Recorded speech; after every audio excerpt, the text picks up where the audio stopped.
I'm guessing we're live. Yes, we are live. Sorry, guys. This is my first time introducing since we've gotten Twitch and YouTube up here. So I'm a little slow. So welcome, everyone. So glad you could be here. Welcome to for Legends. This is, as you know, a very live, as you can tell, video cast where we talk with people from all walks of the publishing industry. I'm Christy Stratus, one of your hosts. I'm a historical suspense and historical fantasy author. And I have my two awesome co-hosts here, Richard H. Stevens, who writes epic fantasy, and David M. Kelly, who writes science fiction. And tonight we have an awesome guest with us. We have Telma Rocha, and she is a historical fiction author and contemporary fiction. So, we're going to be talking about the differences of writing those two things. And of course, as you guys know, make sure you are participating in the chat, asking any questions you feel like asking, and, letting us know about your own works as well. So welcome, Telma. We're really happy to have you here. Thank you, Christy. I'm really happy to be here. Thanks Great. for having me. And, we always start out with our guests telling us about themselves. So tell us a little bit about yourself before we get started. So I live in just outside of Paris, in Brantford, Ontario, and married. I have two boys, two older boys, 19 and soon to be 25. I have two books out and one on the way. And I work as a systems analyst during the day. That's my full-time job. That's what brings in the money. Certainly not the writing. I do the writing for fun. It's my passion and my love. So, and when I'm not writing, I'm usually just hanging out with friends. I like barbecuing, having meals, enjoying the sun, that sort of thing. And reading, of course. Reading is a really, really big hobby of mine as well, in addition to writing. Fantastic. Yeah, so that's pretty much me in a nutshell.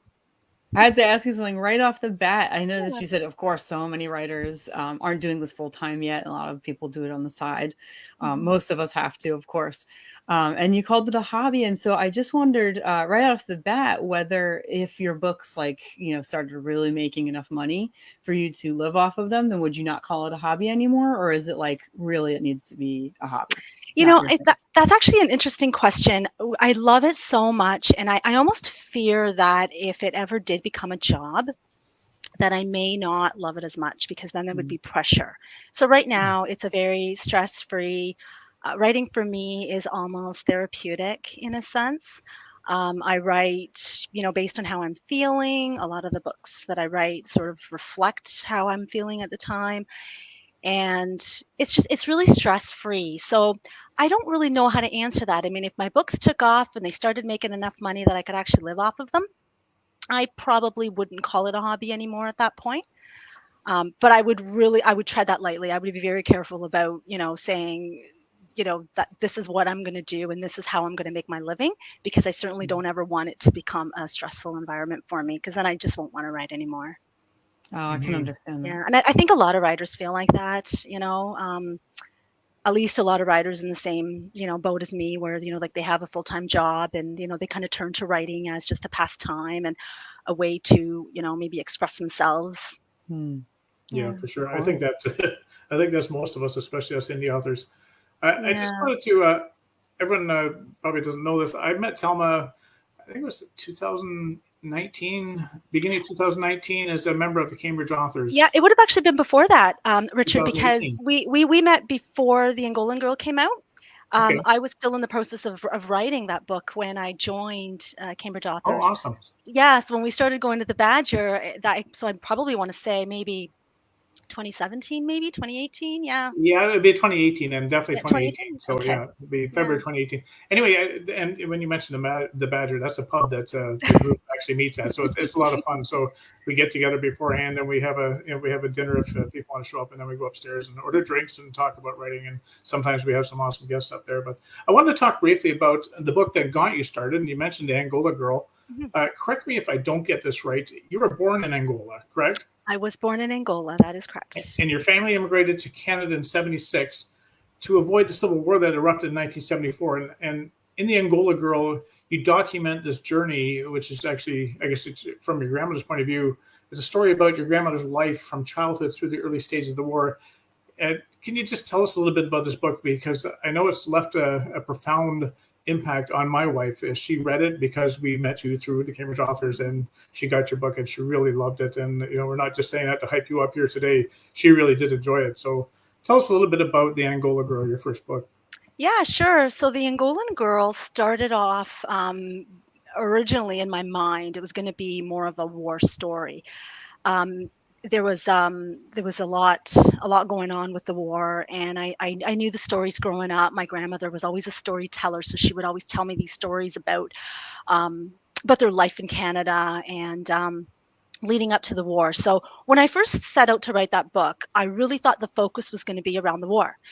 And it wasn't until I started meeting with my grandmother. So she is 93 years old this year. She's still alive, and she's doing well. And I approached her with the idea about writing her life story. And she was absolutely thrilled. She was honored. And so her and I started meeting once a week at either Tim Hortons or Starbucks. Now, my grandmother doesn't speak a word of English. So she was relaying the story to me in Portuguese, and I had to translate it in English. So as she's telling me the story, I'm already taking notes, in my notebook, already translating it in English as we went along. And it probably took about 3 or 4 visits with her before I realized that her entire life just needed to be told. It wasn't just the part about the war. She's such an incredible woman. She is my inspiration. She has been my inspiration my entire life. And I really truly felt that she could be an inspiration for others as well. She went through things that most people couldn't even dream of going through. And she went through one after another, and she persevered and she came out stronger every time she went through one of these ordeals. And so initially when her and I started meeting, I wanted to get like a little bit of history around, her childhood, because I didn't want to start the book off in just a war setting. I wanted to give the readers a little bit of, history about her because she's going to be the main character in the book. And yeah, I soon realized that her entire life just needed to be told, and it worked out really well because the series of events that she went through, it all kind of led, one thing led to another sort of naturally, and it led to this progression and this build up. And then the war happens, and then that's the big climax, and then we have to flee. And so it her life was one that, I mean, you have to read the book to really understand some of the things she's going through. I don't want to certainly give out any spoilers, but um she is an amazing woman, and my hope in writing that was that she was going to be able to inspire others, with her courage and her faith. Hmm. That's very interesting. So I noticed your second novel, From Far and Wide, is set on Manitoulin Island, It is, which yes. is very interesting because that's just down the road from me. So could you tell us a little bit about that and what inspired that novel? Yeah, absolutely. So that novel is completely different. It is not historical, and it is not a true story. It is totally fiction, and it is, more contemporary. And my husband and I went on a trip right after the Angolan Girl was written, and I was a passenger on the back of his motorcycle. So he rides, and I'm a passenger. And when you're a passenger on the back of the bike, you have all this time in the world because I'm not having to focus or concentrate. I can just enjoy the scenery. And From Far and Wide actually came to me during the trip that we took to Manitoulin Island, and I literally wrote that story in my mind on the back of the bike. And the island just, it did something to me. It really just inspired me. It spoke to me in a way that I can't even explain. I fell in love with the island. I haven't been back since I wrote the book. I want to, and I'm sure I will someday. It's just COVID hit, and then Mm, it became harder to get out and things like that. But the island was just so mesmerizing and peaceful, mm, and I think it opened up the floodgates for me, and my imagination just kind of went wild with it, and I came up with the whole story in my head. And then we went back to when we got to the hotel, the Queen's Inn, where we stayed, which is actually featured in the book as well. I quickly got out my phone and I started using the notepad on my phone in order to write down all the different like major plot beats that I had come up with in my head, because I didn't want to forget any of it. I didn't go prepared to write a book, so I didn't have like any. I didn't have a pen. I didn't have a notebook with me, so I used the notes on my phone in order to sort of just jot down all of the different ideas that I had, and then it evolved from there. And of course, it had to be set on Manitoulin because that was where I got my inspiration from. And It's a beautiful place. It it's certainly yeah, is. Yeah. absolutely beautiful, absolutely beautiful. A Yeah, lot and of my sorry, go ahead. no, sorry, I'm not trying to cut you off. You go ahead. A lot of people ask me, what is so special about Manitoulin Island? What do you do there? And I just say nothing. And I think that's the beauty of it. There really Uh-huh. isn't much to do other than hike, sightsee, just go for Oh, a swim, walk. fish. Yeah. Yeah, swim, fish, boat if you have a boat. I mean, there's not a whole lot as far as, like crazy nightlife. That's not why you go to Manitoulin Island. And I think that was what I really enjoyed about it at that point in time in my life. That is exactly what I needed. Yeah. A lot of my family come from Gore Bay Yeah.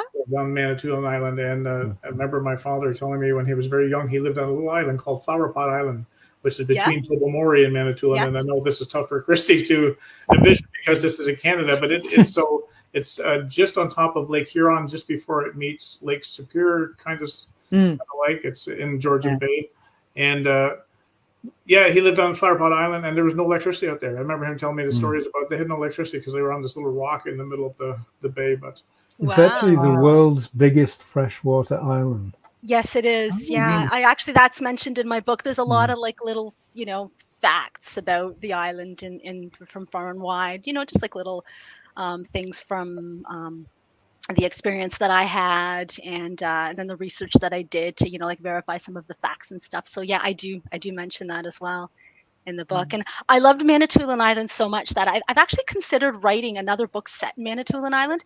Um, there's some authors have like there's this one author that I know, she's like one of the big huge she writes about Nantucket, and Mhm. every book she ever writes it's set in Nantucket, and that it's Mm. summertime when this particular author releases her next book, and it's always set in Nantucket. And I've often thought about having kind of like a Manitoulin Island series, but not a series in the sense that the stories would follow each other. The books would be standalone, but they would all sort of be set on Manitoulin Island. And I've even considered, maybe even spin-offs. My sister gave me this idea one time about a spin-off for from Far and Wide, sort of continuing the story with maybe, the daughter years later or something like that. So you never know. I've got a lot of ideas, a lot of books plotted that, may or, may not see the light of day. At this point, I'm not really sure. But Manitoulin Island had such an impact on me that I've had that thought. Yeah, for sure. so one of our viewers, Alexandra Marie, is asking, "Are you on Audible?" She says you're a fantastic storyteller.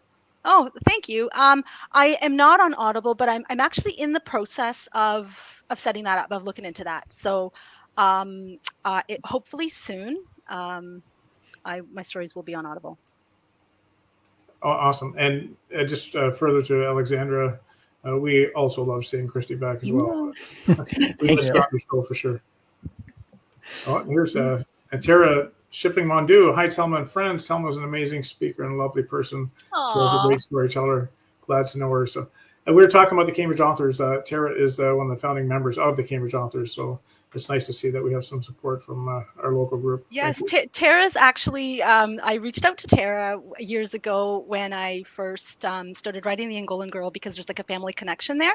And my husband's aunt told me about Tara, who'd written a book herself, and it was a true story, about her mother. And so I reached out to Tara at the time, and that's kind of how I became affiliated with Cambridge Authors. So yeah, I owe it all to Tara. She's wonderful as well. Yeah, great book. She has a great book as well. That's great. So, now I'm going to ask the question that all historical fiction authors are going to want to know. And that is, you've written contemporary fiction, you've written historical fiction, and the historical fiction is actually, now I know, based on your grandmother's story, right? Which is so cool. And, that's consisted of I mean, we could formally call them interviews. Obviously, you're chatting with her, since you're related to her, but in a way, you're kind of interviewing her and taking her story and making it into a book. So, like, tell us a little bit about the different writing process you're going through when you have somebody's story that you're translating into like a fictional account versus something just brand new that you have come up with yourself. It's a totally different process, completely different. And it's really difficult to say which one is more difficult because they each have their own challenges and their own positives. When I was writing The Angolan Girl, the challenges that I faced with writing that book was that one challenge, my grandmother didn't know English. So when she's explaining something to me in Portuguese, a lot of times I had no idea what she was talking about. I didn't know she'd use a word or something. I'd say, well, what does that mean? So then I'd have to go and ask my aunt, who is fluent in both English and Portuguese. Well, what does grandma mean by this? So there was some translation, issues that we had to work out. Those were some of the minor things. On a larger scale, the one difficulty I had was the plot is what the plot is because the story it's happened. It's a story that has occurred, and so I can't just make things up in order to fit a traditional storytelling structure, per Mm-hmm. se, right? Now, I got lucky with the Angolan Girl because my grandmother's story sort of in itself just kind of blended itself well to, a story, which is why I decided to write it more like a story versus like a memoir or an autobiography. It's actually categorized, even though it's a true story, you'll find it at Indigo on the shelf under fiction. So you won't find it under nonfiction. And I chose to do that because I thought that it would maybe appeal to a wider audience because not a lot of people will read nonfiction. It's specific to, one audience. And I felt like I would probably, have a greater audience if I categorized it as fiction. And the story, I tried really hard to stay true to the story, how it happened, as best as possible. Mm-hmm. My grandmother's telling the story. She was when a lot of this happened. It started off with her as a young little girl. Her youngest memory was when she was 6, and that's when sort of like when the story starts.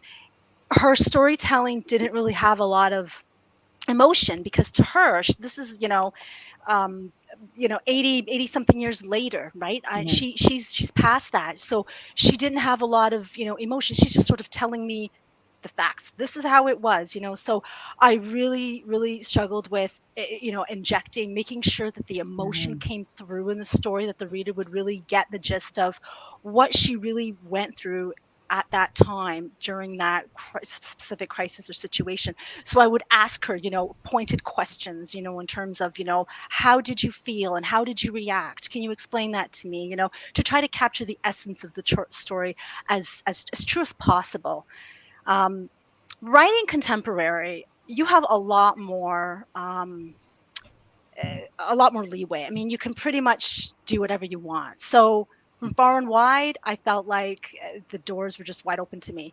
I didn't have to conform to any, predetermined plot. I could create a character if I needed more conflict in a scene. I could kill someone off if I decided, you know what, I just really want to kill that character off because I think it's going to be a good twist. I could do whatever I wanted.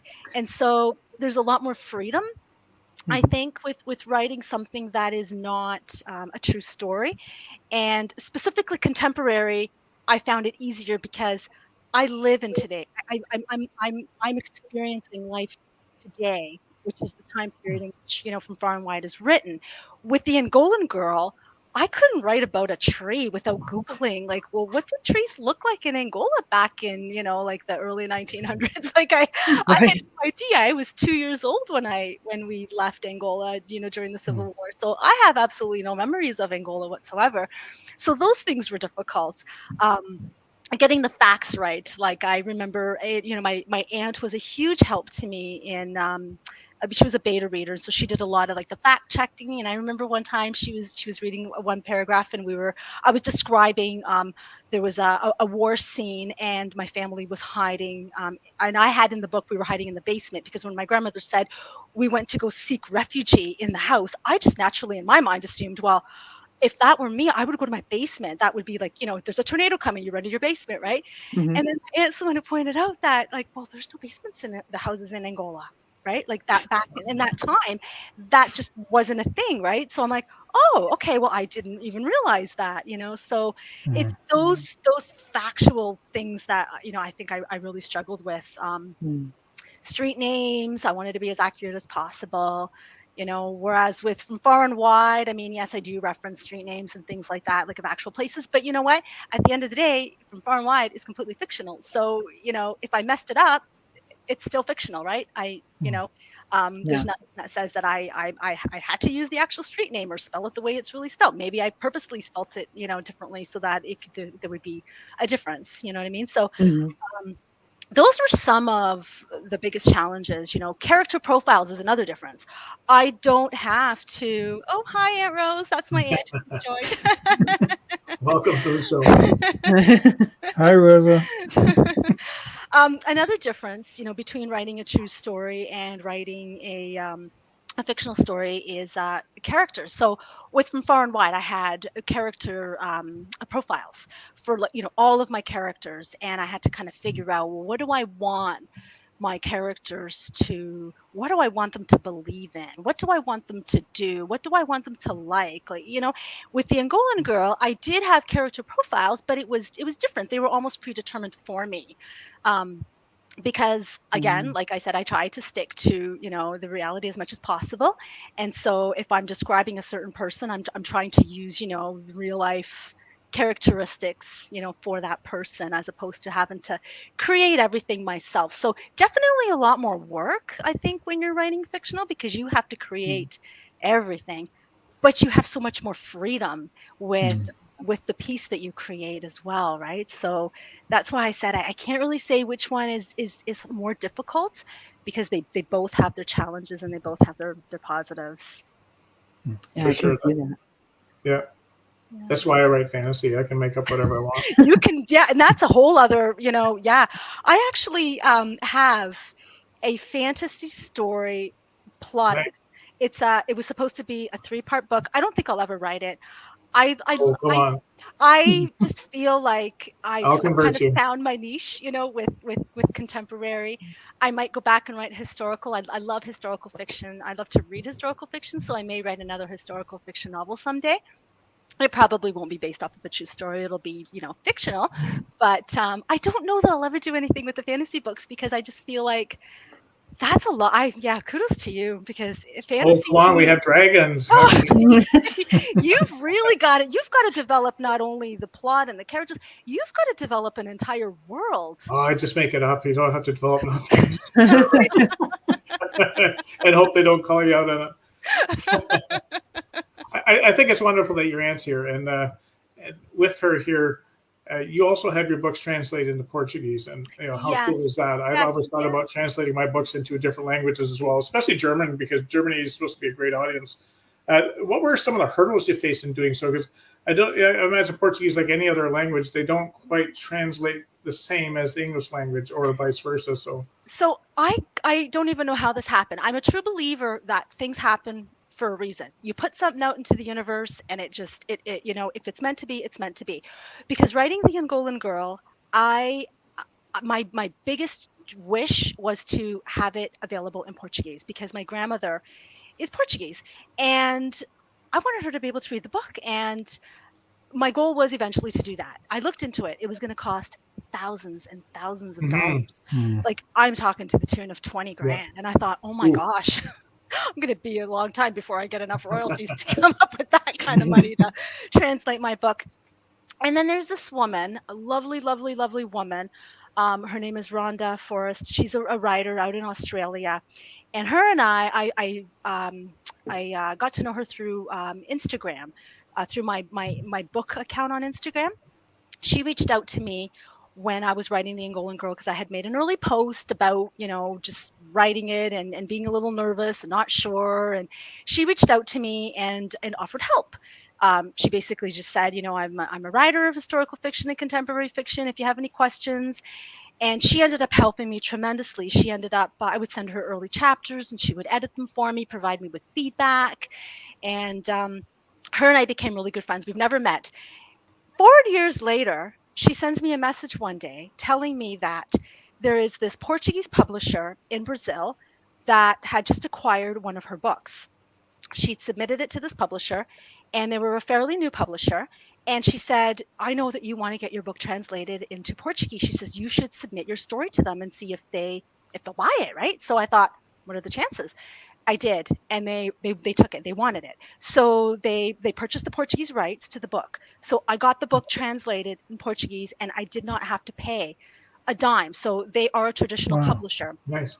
So Wow. yeah, Yeah. yeah. So while the Canadian books are published through my own publishing company, the Portuguese books are published through this traditional publisher, and then they also picked up from far and wide as well, and it's also available in Portuguese. So that's how that came about. And I mean, Wow. when I think back, I honestly thought at one point, I thought, oh, this is going to be impossible. I'm never going to be able to find a publisher who is going to want my book and put in the work that's required in order to translate the a 9,500,000 words, sorry, book into another language. I mean, that's a lot of work. I know what it takes because I wrote the book. So, and translating sometimes is even probably even harder, I would think, right? To make it, to keep it accurate, and then they've got to edit it. So they did everything. They do the translation, the editing, the cover design, and they were so good with the cover. I was so worried because I really wanted my grandmother's photo to be on the cover. Mhm. And ultimately, they are the publisher. They buy the rights. They could have done whatever they wanted. And they asked me for her photo, and I was just so thrilled when they Oh, did that. So they used her photo on the cover, and I think they did a lovely job. So that's how that came about. Awesome. I don't know where I would be with it if I had to do it on my own. It probably still wouldn't be available in Portuguese. So yeah, so I have the publisher to thank for that. So it's have you been able amazing. to read it? I'm sorry. Sorry, Christy. Have you been able to read it? Like, are you can read So Portuguese? yeah, I can read Portuguese, a little. Like I can, because it's my own book and I know the story. I can read it probably better than if I was to pick up like a regular Portuguese book. Right. Um, So the but translation then is it? Did they do it justice? Like it's hard to yeah, I capture the I magic think that you so. get in So English. so the publisher is in Brazil. So and there is like a little bit of a difference with Right. the language between like Portugal and Brazil. But I think they did a good job from what I know. I'm just thrilled that it is um, you know close enough. If that, I mean, they remained true to the story. I signed a contract that had them a promise that they weren't going to change anything, because that was another worry. And so they put it right in the publishing contract for me that they were not going to change the story. What they may change, what they had to end up changing was things to make the translation come across, because when you translate something from one language to another, like if you do like a direct translation, it sometimes doesn't come through the same way. No. So things like that they would have had to have changed to get the point across or the emphasis across. Um, but um, but yeah, I got really really lucky with that process. Yeah, really lucky. So I noticed on your latest book, which is out on pre-order now, I believe, um, Yes. and you're donating your pre-orders to the Ukraine humanitarian appeal. So could you tell us a little bit about the new book and why you decided to go that route, which is such a generous thing to do? Yeah, for sure. So I always wanted to do something. I wanted to use my platform on Instagram to try to help in some way. And I started seeing posts lately from different we call them like bookstagrammers, when it's like an Instagram account specifically dedicated to books. And I started seeing a lot of book posts that people were making, where they were featuring like the Ukrainian colors, so stacks of books and the colors, and they would basically say, for every comment that is left on this post, the creator of the post will donate $1 to Ukraine in some form. So I started seeing that a lot. And I thought, that's a really good idea, and I participated in a few of them. Like would constantly comment on those posts to try to help the creator to generate more donations. And so I was going to initially do that. And then it just kind of worked out that 28 years was just at the point where I was ready to set the release date. And the idea just kind of came to me, and I'm not really sure how. I just kind of thought, well, I don't do this for the money. I have a full-time job. Writing for me, like we talked about earlier before, it really is just a passion and a hobby of mine. I don't do it for the money, so I decided at that point that I wanted to use my pre-order royalties to help. And so the company that I work for, Texas, the software company, they had an initiative that, and I think maybe this is maybe what kind of got me thinking about doing this, was they had sent the HR director had sent an email out to all employees saying that if any employee participated in any sort of fundraiser towards Ukraine, that the company would contribute up to $200 for each employee's fundraising campaign.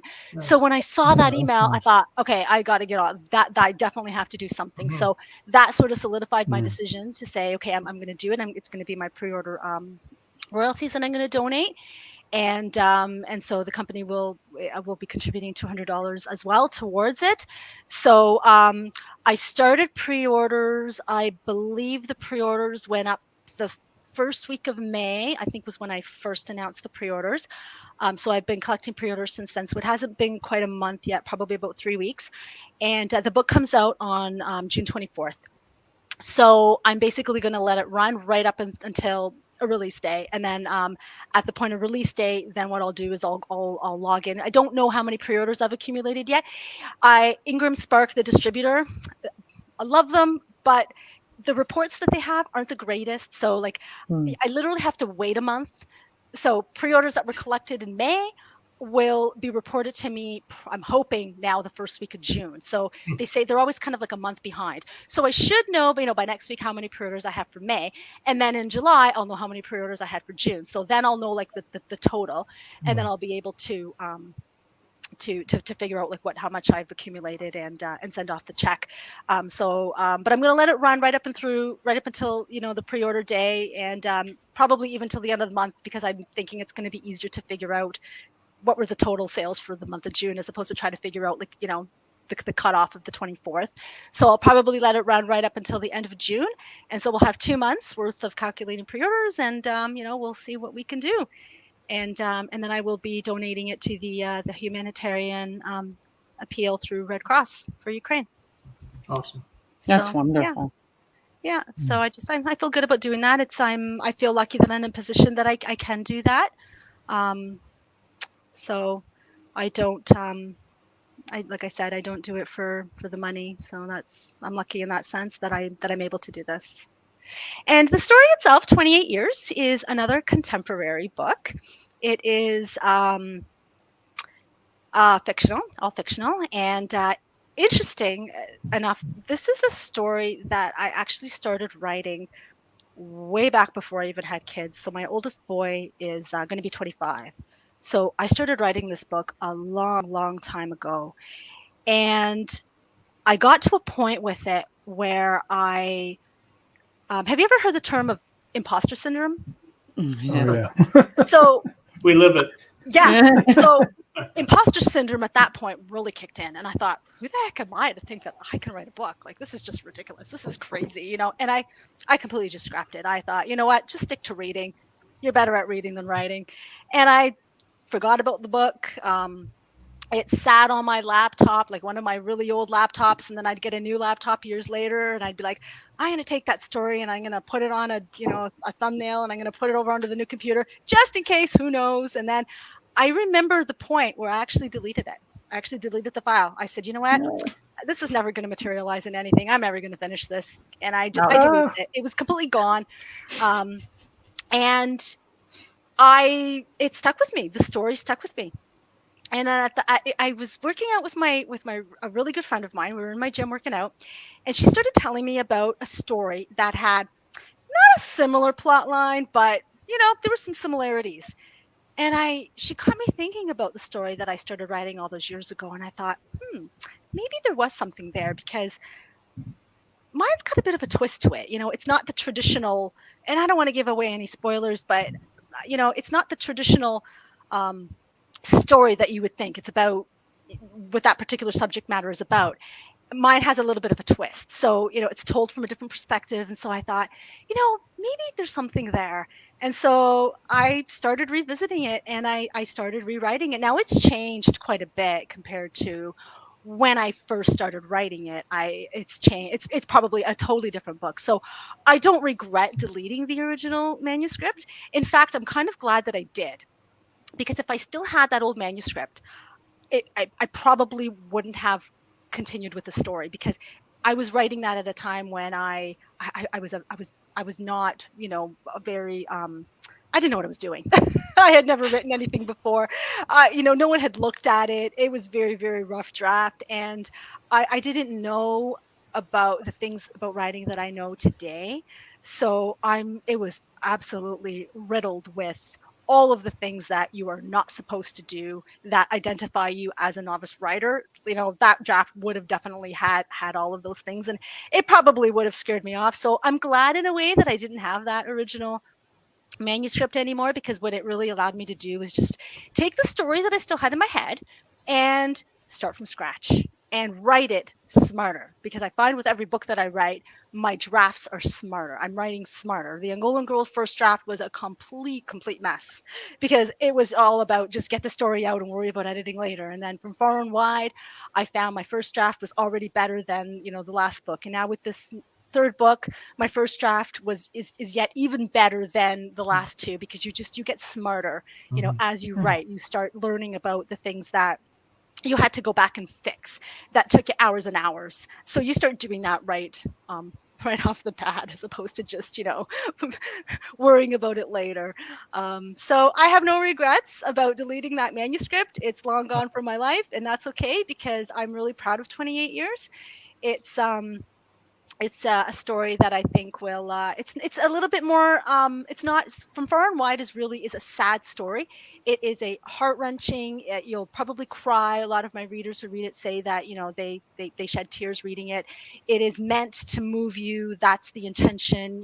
If you read it and you don't cry, then I don't know. Maybe I haven't done my job. So everyone tells me that they had to have some tissue handy. So I think, okay, well that was the intention.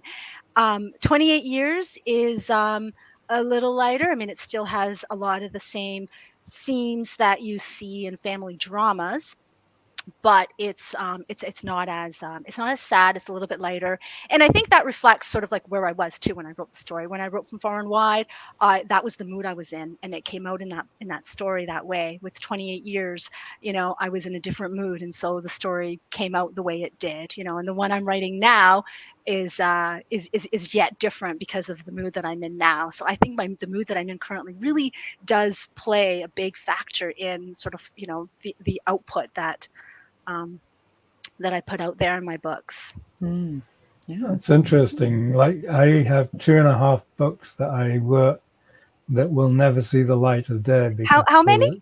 2.5 novels. 2.5. Oh. And they'll never see the light of day because they're absolutely terrible. It was like while I was learning how to write, but yeah. It's like, but I didn't delete the files. I still got them. Well, the reason I deleted the files was imposter syndrome. I got to a point where I just did not believe in myself.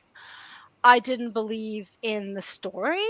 I didn't have the confidence. Mm-hmm. And I just, I gave up, and I decided, what's the point of, I just keep passing this from computer to computer. Every time I get a new laptop, I keep bringing the file over and I never do nothing with it. So it's got to go, but it's okay. It all works out. And 28 years, I think, is, compared to the original draft, a much better story. It's much more solid. The characters are much more solid. The structure is much more solid. So I'm no regrets there at all. But yeah, imposter syndrome, oh boy, yeah, I tell you that sometimes when that kicks in, it can really beat you down. So based on your experience, then, do you have any kind of advice for writers who have imposter syndrome? reach out to other writers. I found that really helps me. The Cambridge Writers Group really helped me a lot when I first joined. I got to hear some similar stories with other people, struggling with, not necessarily the same issues, but, just issues in general. And it makes you realize that you're not alone and that the feelings that you have are really normal.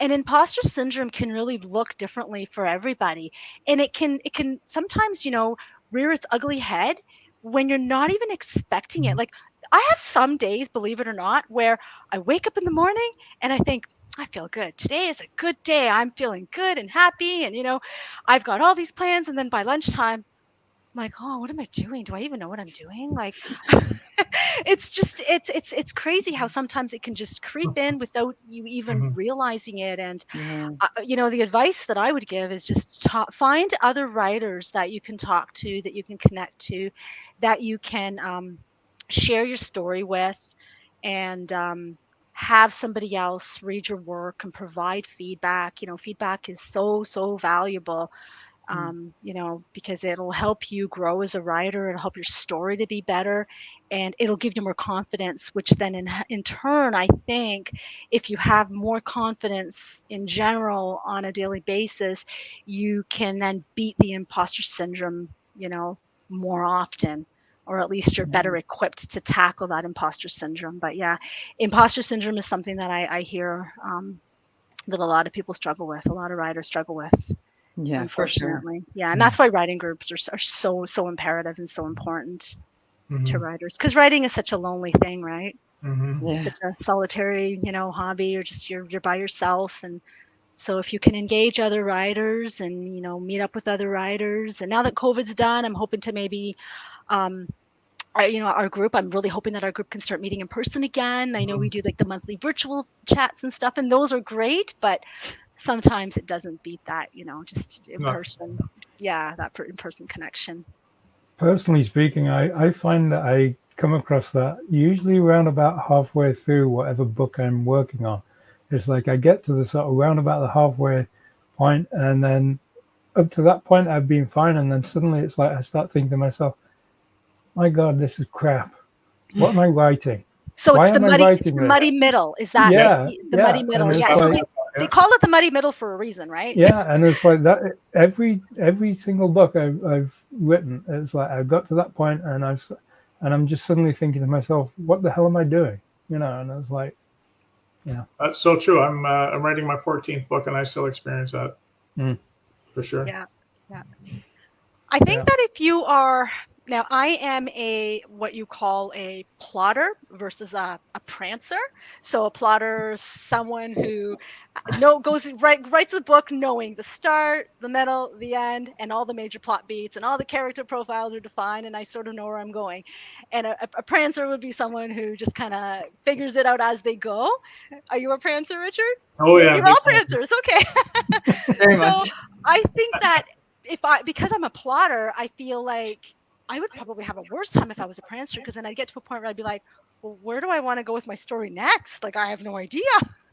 Whereas, at least that's the fun of it. That's the fun of it. Yeah. Yeah. See, for me, I like the plotting aspect of it is where I get like I have the fun, because I can, during the plotting phase, figure out what I want my characters to do or not do, or what crisis do I want to include in there, so for me that's kind of like the fun part. And it changes too, as I'm writing. I don't always just stick to my plot. Sometimes an idea will come to me and I'll run with it, and it'll be totally different from what I had on the original plot, but that's okay. Yeah. The third of those 3 unpublished novels, that was my attempt at actually plotting, and I plotted everything in detail and spent ages working out the plot, and then started writing the book and got about halfway through, and it's like, and I just didn't want to write it because I'd already worked out what all the story was. So it was kind of like there was no interest to me anymore. You lose interest. That's interesting. I never thought of it that way. That's very, very interesting. It was kind of like trying to chew, secondhand chewing gum. Yeah. Huh. Interesting. I'll take your word for it, Dave. Yeah. No kidding. I think our guest last week, I think she mentioned that being a pantser, she had reviews from some of her readers saying, "Oh, this is another great plot twist by Sarah Cades, and she said, I had no idea that was going to happen. It's just my characters did that to me, and so being a dancer, you have no idea what's coming next, so it's kind of cool. Yeah, characters have a tendency of sometimes just going rogue. Oh yeah, right? Yeah, it's like I had one jump right off a bridge. And, that totally changed the outcome of the book because he was supposed to be integral to the outcome of the book, and he was not around after that. So, oh, that's hilarious. That wasn't good. Oh my goodness. Anyway, Telma, I see we're past our time to close down. We really appreciate you stepping in. We did have another guest that was supposed to be here this week, and she couldn't make it. She had a new job come up, and that's fine. Life gets in the way. But we appreciate you jumping in and filling in the gap. I know you were scheduled later on in the summer, I think in July. End of July, yeah. Nope, this worked out perfect, yeah. So I'm really glad that I came on. I had a lot of fun. It was great. And, nice to meet you, Christy, and nice to see you again, David. And I'm sorry I didn't remember that we had met before. Oh, don't worry. I try to forget Dave too sometimes. Yeah. Most people do, yeah. I think I speak for all of us when we love the enthusiasm that you have in your voice and the way you talk about your books and everything else. You can tell you really love what you do. And so, maybe there's something to it that not having the pressure of trying to make money writing your book adds a lot to your story. So I know my wife really loved the first book, and she's definitely going to get the next two. So we look forward to writing you a review for those. So again, for anyone who missed it, 28 Years is Telma's third book, and it's set to release on June 24th. It's up for pre-order. And as mentioned earlier, all of the pre-order royalties will be donated to the Ukraine Humanitarian Appeal to the Red Cross, and that's very commendable. Thank you for doing that. It's certainly my pleasure. Certainly a worthwhile cause. So before we leave you with Telma, where can people find your books if they're looking for you? They can find my books anywhere books are sold. They are available in some of the local chapters, Cambridge, Kitchener, Waterloo. I know they have them physically in the store. You can get them online at any Indigo chapters. They're available at Barnes & Nobles. They're available on Amazon. So pretty much anywhere books are sold. They're distributed through Ingram Sparks. So Ingram's distributes to like something crazy like 30,000 retailers. So they're really available anywhere. Awesome. Again, thank you for being on our show, Telma. Thank you for having me. Have a great night. Oh, we're still, we got a couple more things to talk okay. about. So we're going to add you for just a minute longer. So, Christy, what's happening in the Christy stratosphere? All right. Well, let's have a rundown. Not like a ton or anything. I think tonight my newsletter is going to be going out. So if you're not already signed up for it, definitely sign up. You can find it on my website, christystratus.com. And I always have a lot of different sections in there. A lot of fun. Forgotten old movies, ambiance of the month, writing updates, all kinds of stuff. And aside from that, I have been writing the second in the Grimoire Society's series. So I'm like, like 2,400 words or something along those lines into the first episode. And I'm trying real hard to make these episodes shorter just to see if, people like that. It seems like maybe since this is a serial, it would be great if they were a little bit shorter. And boy, these characters just keep going. So we're going to see how long it ends up going. But I'm having a great time writing it. It's starting out just as exciting as the first one. So that's where that's at. And I'm about to start working with a cover designer for the paperback and full ebook of Grimoire Society of Dark Acts, the first book in the Grimoire Society's series. So that is pretty much what I've been doing this week. Yeah. Exciting working with a cover designer. And it's always a fun part of the process. It is. And it's so funny because you always have something particular in mind, and it either ends up totally different or it ends up like in a whole other way than you imagined, but better, like than you could have had in your head. It's an amazing process. For sure. Yeah. So, and also, can you message me later with your newsletter link? I don't think I have your newsletter, so I'll have to get on that. Yeah. Richard. Yes. Yeah, well. I'm thinking, oh my God, I can't believe that. It's happened how long? Anyway, Dave, what's happening in the David Kelly universe? So I'm pretty much on a build to the release of the second Logan Two Feathers book, called Ancient Dawn. So that's coming out on the 7th.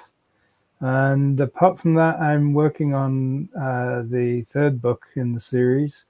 And I've been going through that phase where I was saying I'm kind of like halfway through the book, and I've kind of been thinking, what the hell am I doing? Where the hell is this going, etc. And but as it happened, in amongst all my personal kind of like, you know, trials and tribulations over the last kind of week, it's like last night I went to sleep, had a dream. I now know how the book finishes. Awesome. Fantastic. So it's back on track. Oh, that's great. So with me, I'm still working on Windwalker, but the ending is coming together. I just spent all day, most of yesterday, putting the last few chapters. And to say I'm just purely a pantser, I'm lying to you now, because I've got 14 books in, and there's so much lore and everything else in my universe that I need to start having notes and stuff. So I do keep a storyline on the side, and I use that to organize, especially the last couple of chapters, because I have so many story arcs that need to come together and happen at the same time at the end of the book, and it has to make sense. So I put all that together yesterday, and it's come along quite nicely. So that Windwalker should be done very shortly. It's probably going to be more than 150,000 words, so it's going to be my biggest book yet. And Saturday this week, on June 4th, I'll be in Elmira selling my books at the Robin and the Hood Festival. So anyone from Ontario will know where that is. This is the first time I've done this show, so I'm very excited to be out there again. And on Sunday, the following day, Lauren and I, and Caroline, of course, will be heading down the highway to sell and sign books at the Stratford Comic-Con. It's put on by Pop Culture Canada, and they do all these smaller Comic-Cons at all these little venues, but they're really fun, and it'll be held inside the Arden Park Hotel. So if you're in the area and you want to pop in, come in and say hi to Lauren and I. Lauren will have a new book out shortly, and Lauren and I are attending as guest authors of the show, which is really cool. So we don't have to pay anything. We just have to show up. So I promise it to be a busy weekend for us. Anyway, next week on Lurking for Legends, it's our monthly live read, and I always look forward to these. On June 7th, historical fantasy authors Anita Stewart, Lindsay Pogue, and our very own Christy Stratos are going to read excerpts from one of their novels. And with the help of David and I wonder what kind of shenanigans Dave will get up to next week. I know my personal goal is to make Christy laugh at least once. While Always your goal. They're a lot of fun. So please join us next week and enjoy a taste of their wonderful stories. And did you try to put your hand up there, Dave? Is that what you're doing? No, I was just... Oh, I thought you were putting your hand up. So anyway, for Christy, Dave, and I, we thank you, Telma, for once again for joining us and sharing your wonderful journey. A lot of guest viewers here, and they really enjoyed hearing about it. So here's to a great... having me. Oh, you're most welcome. And here's to great success for going forward with your books. And I hope you do start making a lot of money on them and still enjoy writing them. So thank you. Until we meet again, everybody, take good care. Good night. Good night.